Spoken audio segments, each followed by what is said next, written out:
世界から召喚されたもの。そのゆえ、捨て去ることにためらいがない。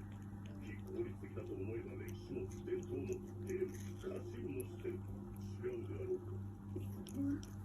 長年国に仕えてきた家臣、カノンをは捨てた。王に恨みを持つ者たちが王を持つ有効な駒となった。王家の野心に取り憑かれたの？会員校のことだ。